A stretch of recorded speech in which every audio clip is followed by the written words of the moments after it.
Hey everyone, I am Anthony Scott of ToyHypeUSA.com, and today we're taking a look at the Army of Darkness reaction figures from Super7.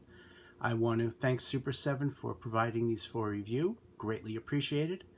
So I'm sure most of you watching are aware that Army of Darkness was a sequel to Evil Dead and Evil Dead 2.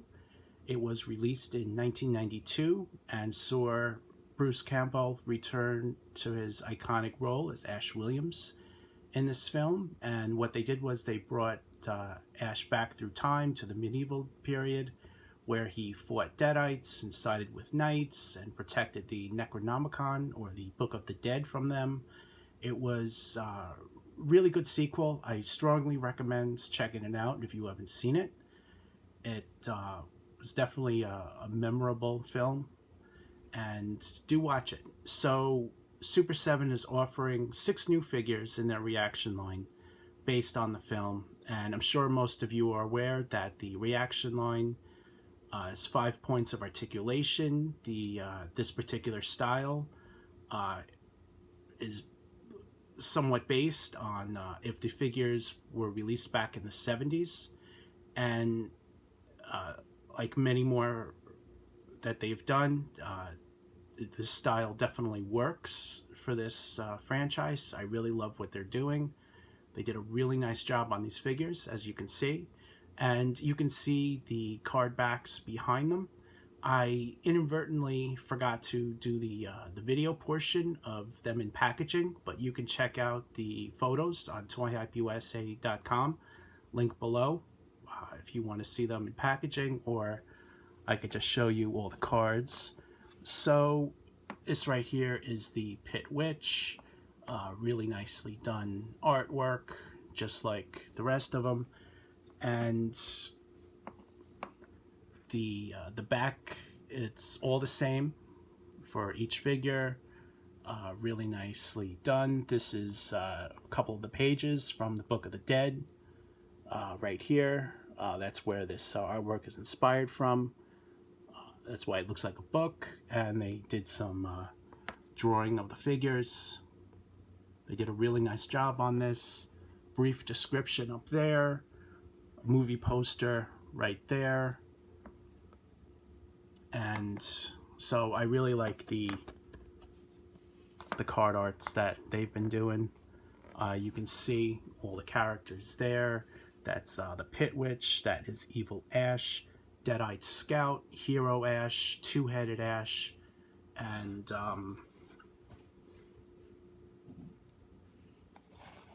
Medieval Ash with the glove. That you can see.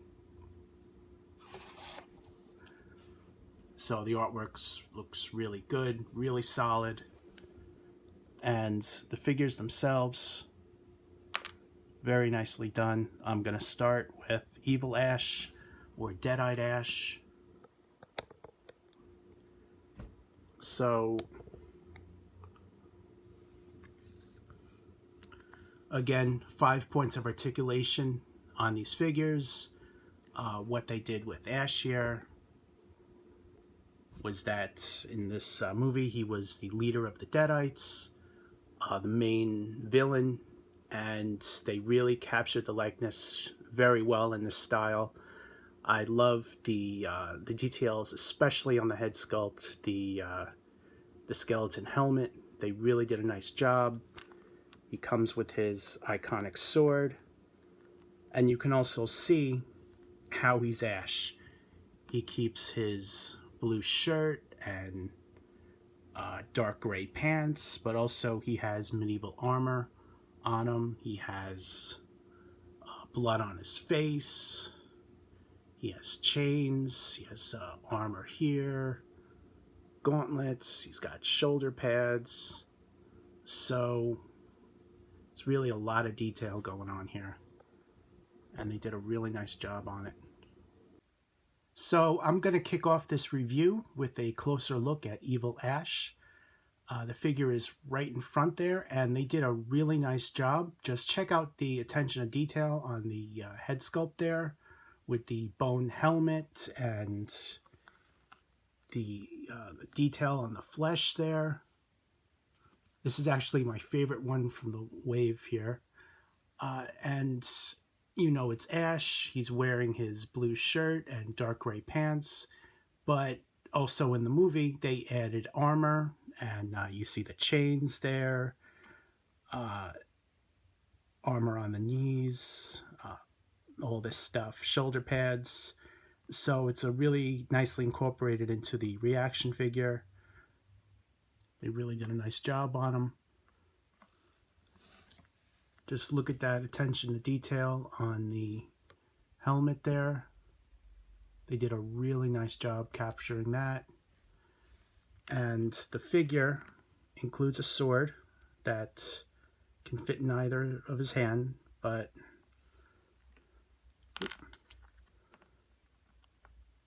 might be a little tricky to get it to stay, but it does.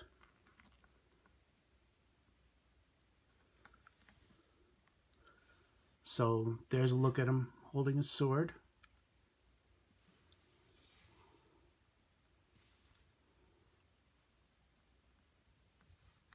Very nicely done. I think he works very nicely in this the ReAction line. And of course, Hero Ash. This is the only figure in the wave to have the chainsaw, and the shotgun also is included with the other two versions of Ash, the medieval Ash and the two-headed Ash right there. But this one here, this one's special, the iconic chainsaw that's attached to his wrist there. They really did a nice job on that. The chainsaw is not removable, but I really like what they did with the paint apps and everything. So the torso is, and the head is newly sculpted. You see the rip there in the shirt. He's missing his sleeve. This hand here has the watch.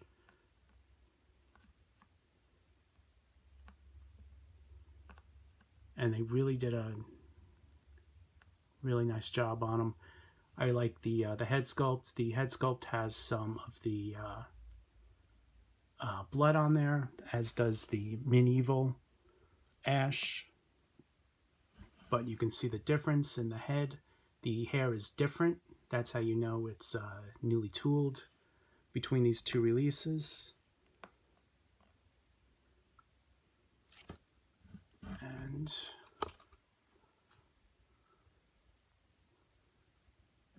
so that's a good look at them. You see the difference in the torso, the straps. Medieval Ash has the robotic hand that we'll take a look at in a moment.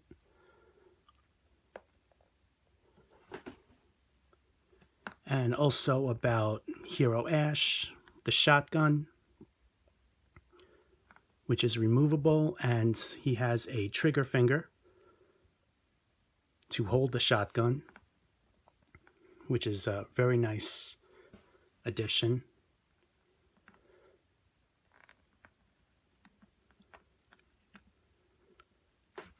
So he looks great, fits in well with the line, with the style.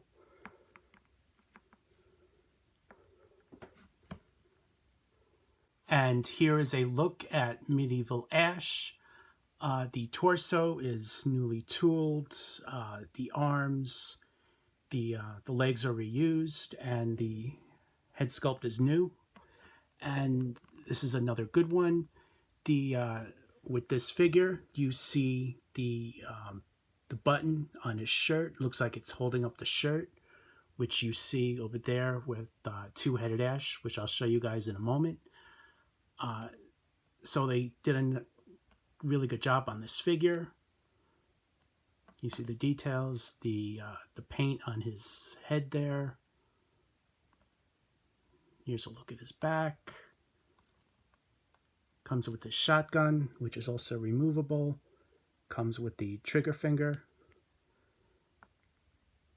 And this particular release comes with the Necronomicon, or the Book of the Dead, which you definitely need to have in this line. Let's take a closer look at that. So you see the face in there. You see the book details.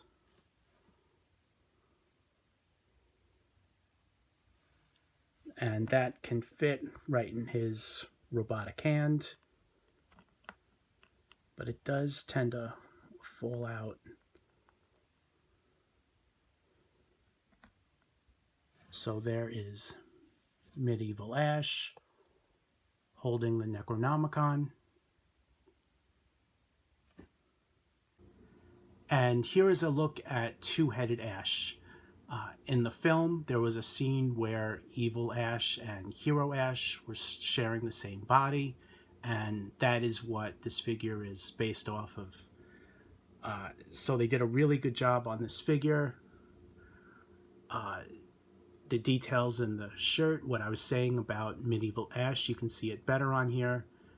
You see the line on the shirt and the buttons holding it up. Here's another look at Medieval Ash, just for a comparison.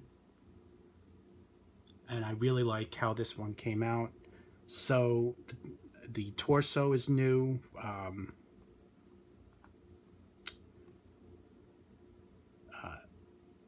The left arm is also new. I was just quickly comparing it. And so only the legs are reused. You see the differences in the metal hands. This one's closed. This one is open to hold the Necronomicon. And I really like how that came out. Also, the belt buckle looks a little shinier on this figure compared to this one. And let's take a look at the back. So the back is also different. He keeps his holster for his shotgun, which you can't, unfortunately, store on here. Would definitely be nice because it's just flat to his back, but this one doesn't have it. And just like the shotgun on the other two figures, this is removable. He has the trigger finger. Just stick that on there. And that looks good. Let's look at his metal hand. There's another look at the two heads. So again, they did a really nice job on them. And here we have a look at Deadite Scout. He is an army builder character, a great villain, and definitely one you guys should pick up or buy several of them, do an army. And what I like about him is the sculpted details on the armor. I love the skeleton details that they've done. They really did a good job on this figure and this style. He comes with a shield and a spear that fits in his hands there. So I'm just rotating them so you guys can see the all the great sculpt. What I like about him are the tiny little skeletons on the helmet there, 3 on the chest, and 1 on the belt buckle right there. That's very nicely done. The only thing is, this particular sample stands a little lopsided, so just be aware of that. But other than that, I think it's a great figure. There's a lot of great details going on, great likeness. They really did a nice job on him. I love the accessories. I would also recommend army building him, buying at least 2 or more to create a nice battle scene against Ash. Oop. See, a little bit lopsided. All right, so the last figure of the line is the Pit Witch. She is the first villain that Ash fought in the film, and she is definitely memorable. And she is also the ugliest of the wave here, and they really did a nice job on her. It looks like she's melting. Her skin is melting, and I just love the details on there. Her torn dress. You see the legs here, the ankle bracelets, the rotting flesh, the bald head with lumps on top, hair in the back. You see torns on the dress, shackles around her waist and wrists. So they did a really good job. Her Deadite type eyes that look a little yellow there. So they definitely did a nice job there. Let me compare her to Medieval Ash for you guys. So I would definitely recommend picking up this wave.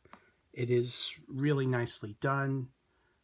Evil Dead fans will go crazy for it. Definitely recommend getting it. It's great for any horror collection, whatever you guys prefer. Right now there aren't too many options for Evil Dead, so this kind of fills that void. And I strongly recommend it. Go buy it. They're $14.99 each. Very nicely done figures, 5 points of articulation, and they fill in a void right now. So definitely take advantage of it while you can. And personally, I'm hoping to see a second wave. I would love to see more Deadites, maybe some Knights, maybe 1 or 2 more versions of Ash, whatever they can give us. So again, thank you to Super7 for providing these for review. And thank you for watching. I am Anthony Scott of ToyHypeUSA.com. Please like and share this video. Follow us on social media. Links below if you're on YouTube, or on the upper right-hand side of the website, ToyHypeUSA.com. We also have a full written and photo gallery of these figures on the site. Please do check that out. And thanks again, guys.